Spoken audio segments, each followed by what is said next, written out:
Hello, this is the second WTCL team principal interview. This time I am joined not by a Brit, instead I am joined by a team from Denmark. Of course, this is run by Johnny Free, and of course he is with me right now.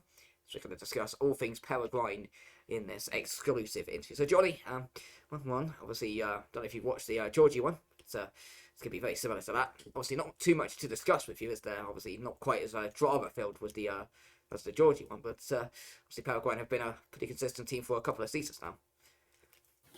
Well, yeah, we've been, trying to climb that ladder a little bit, but when you get stuck in the mid-table a bit, nothing wrong with that.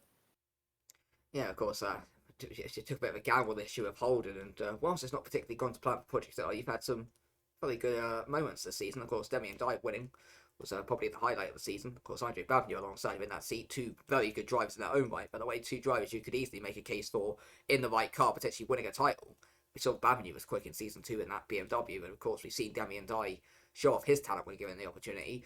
Obviously, we know how much of a fan you are with Demi and Di. So, is the aim just to keep Demi and Di at Peregrine until he retires? Or will there potentially be a day where Demi and Di is finally allowed to leave the team? Or is the opportunity just going to be keep Demi on board forever? Well, we would, of course, love to keep Danny on board forever. Nothing wrong with having a very stable guy around the team for as long as possible. Good guy, really knows his stuff about cars. He's talking with the engineers all the time. He's talking with Babinu. He's a guy I would not like to lose. That's just straight up the way it's going to be. Now, of course, obviously, on the topic of drivers, you have Andrew Bavnew. However, for season 5, obviously, you've lost Corleone. It's yet to be confirmed, however, who's actually going to replace Corleone in that endurance seat. Of course, it's been with it, the endurance might get a shake-up, so perhaps getting an important endurance driver might prove more key than it is this season. Are you willing to disclose what the potential plan is for the endurance seat in season 5? Well, it's all going to be dependent on how this last endurance race this season goes. We loaned Corleone, of course, over to Baltica for their title run and save us a little bit of money. And we're going to put Jensen in the seat. He's been doing pretty well in JTCL. And if he performs half decently, we might keep him in that spot for next season. And that way he can still compete in the JTCL and get as much driving time as he possibly can. Yeah, of course, Mikael Jensen, he's been one of the more promising drivers in JTCL this season. Been one of the only real drivers who's been able to actually stand it up to Sterling, because even if his performances in recent races have just kind of tested whether or not he was just a half season fluke. The real question is, how highly rated is Jensen? Obviously, if you put him in that endurance seat, I suppose he must be solidly rated, unless it's just a case of there's no one else to do the seat. The question is, how far do you think Mikael Jensen can go? Not only within Peregrine, but just in WTCL as a whole. I definitely think he has a chance to make it into a decent ride. He might. I don't know if he'll be ever a top contender, but you never know. Anything can happen. He could easily just prove me wrong fucking 2 years from now. Oh, yeah, Pardon my language. that's fine. 2 years from now, he could easily be a top driver competing with a team in ITCL, jump up to WTCL. I think he's got a lot of potential. Yes, I mean, yeah, you do mention about teams. I mean, nobody really had Bison down as a obvious title contender back in season 2, and had it not been for a funny night in Bahrain, who knows what could have happened there. Now, of course, moving over, of course, we discussed about finances with Tabergian, of course, when we had Georgia. But you have on a different financial state to obviously Georgia and Tabergian, of course. You're actually one of the more financially stable teams in the division. So is there like a magic key to achieving financial security in WTCL, or is it just a case of being shrewd with your money? I think it's just a case of understanding where my team is and not trying to push the boundaries too far. I'm taking the time to build up the team throughout the years, right? So I'm not going to rush and try and go from being a middling team to being a top contending team in one season. It's a process of years and years of work.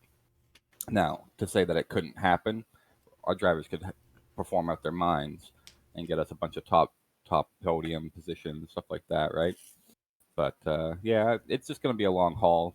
Another couple seasons, we might be in the top three, Of course, and that's how Paraguay. you save money.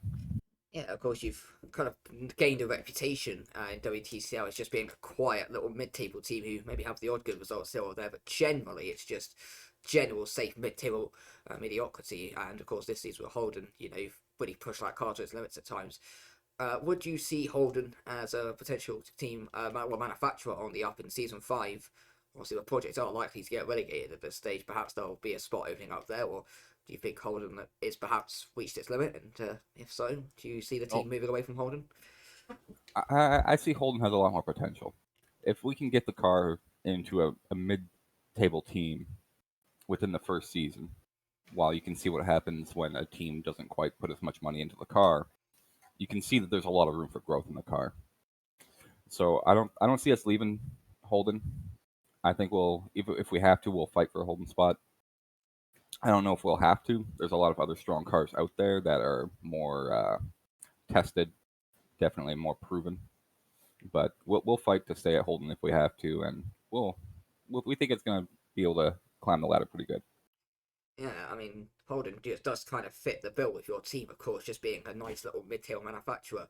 Obviously, you mentioned there your willingness to fight. We know how hard you fought to keep Damien Dye. I know there was a couple of offers, but in the end, I suppose Damien Dye's loyalty to Peregrine stood the test. Elsewhere, of course, looking forward to this season. As we mentioned, I mean, you kind of gain a reputation as a mid-tier team. However, you're currently eighth in the standings. You know, you've had a couple of good results here and there. Do you see yourself potentially pushing into that top half and maybe getting up to seventh or sixth, maybe even sixth for me? Maybe not as high as my pre-season prediction of third, which still don't know why I put you there. Or do you see yourself perhaps at the end of this, towards the end of the season, as maybe you focus more on season 5, just maybe dropping a little bit further down towards ninth and 10th? I think we're going to be sitting right where we are. I don't know if we're going to be able to catch Tiberine to get that seventh spot. That car's that car's got pace. Every week you see it just running near the front. Like you got Envy and Tiberine just crushing us. Drake gives us a little bit of worry there. They're right on our heels. They're starting to pick it up again. They got some good performances recently. We just gotta stay consistent. If we can be consistent from here till the end of the season, we'll finish around where we are, and we'll take that for a first season holding. Yeah, you've always been a firm believer of consistency. Of course, we know what Georgie's aims were. His aim was more just a case of can we get up as high as quickly.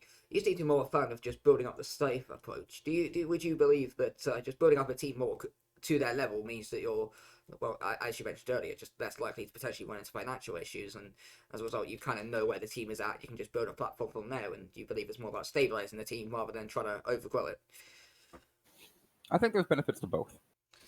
Like if you go for it and you can have a solid season, like Tiberine has spent many seasons in the bottom half of the standings, and like they were with us with Chevy season 2, and God, I'm surprised we didn't like there wasn't relegation season 2, thank God, or else we would have been fighting for that stuff. But if you shoot for it and you succeed, you can get a lot of benefits, even if it puts you in a financial problem, because the financial problem can be solved by you succeeding in other areas. So you can get increased income from fan bases, you can get increased income from just performance in general. So there's definitely rewards for that. I just don't like the unknown, so I like to take it a little bit slower and manage my money in a different way. So would you say then you're? I mean, yeah, I mean it does seem appear so you're not really more of a risk taker. You just like to take it slowly. Of course, we discussed about in Georgie's video the personality behind the principal. Of course, with Georgie's more drama based one, even if he may not believe it himself. Of course, you seem to be one of the more nicer team principals. Would there be anything you'd say as to how team principals can just go about their business and seem to be a much more open person and someone that you can just not like that you can just get along with? I think good personality, multiple personalities is a good thing to have amongst the group. Yeah, I'm not a big fan of the drama myself, but without having multiple personalities, everyone's just the same. And if everyone was like me, we'd probably have the most boring league in the world. I mean, I think a boring league wouldn't necessarily be a bad idea if there's good on track action. But I mean, to be fair, your personality suits your team well, of course. Just a very nice, quiet, just comfortable outfit. Just happy to exist. Of course, kept many things going. Now, of course, might as well discuss some of the other stuff. Of course, we know you've got other youth drivers. I mean, varying quality, admittedly. Yeah, they've got Andre Losso as well. Although, based on his stand results, is there an opportunity we could see Losso maybe out of a drive for season 5, or are you just going to keep him along for the ride? We'll have to see how he still has time in the JTCL season to increase his positioning there, and he's had some hard luck in there, but he's got a couple points finishes. If he can get a couple more, we'll see. We'll have to reassess for sure. But he's definitely had his struggles this season. Yeah, of course, currently behind the great Lewis Shaw in the GTCL standings. He was, of course, let go by Shrewsbury in the end, of course, my team there. So, on the topic of GTCL, we touched upon how far Jensen can go. Of course, he just won the most recent race at Laguna Seca. Jensen comes into the next round at San Francisco in fourth in the GTCL, albeit it's 55 points behind Maricas, and to be fair, it's only 19 points behind Milas. Do you believe Jensen still has a chance of winning the GTCL this year, or do you believe it's going to be a case of let's try and get second? Because, of course, we have seen Stare Maricas probably doesn't even deserve to be in the series based on how much experience she had compared to these. Just absolutely dominate the field. Do you think Yetsu can still get second, or is it going to be a case of once again you playing a bit of cautious and just aiming for a top 4? Well, anything can happen. I believe we can easily get top three is almost a given at this point, if so long as we've had our DNFs already passed through this season. We've had 2 DNFs with Jensen, whereas Ramikers has only had 1. So if we can finish the rest of the season with a bunch of podiums and Ramikers gets a DNF or 2, we could easily hop into first. Minhas has incredible pace lately. He's got 3 of the last 6 wins. So it'll be tough to get squeezed into the top 2 there, but I think we're pretty solidified for the top 3. Yes, of course. You mentioned you. Well, I mean, we're coming towards the end of it now. Obviously, as not as mentioned earlier, there wasn't really Paraguay, one of the lesser teams on the grid. There's not really too much drama or controversy to talk about with you. As I did with Georgie, is there perhaps one quote unquote what was the word I meant to use yesterday? One quote unquote interesting prediction for the rest of the season that you think is likely to happen?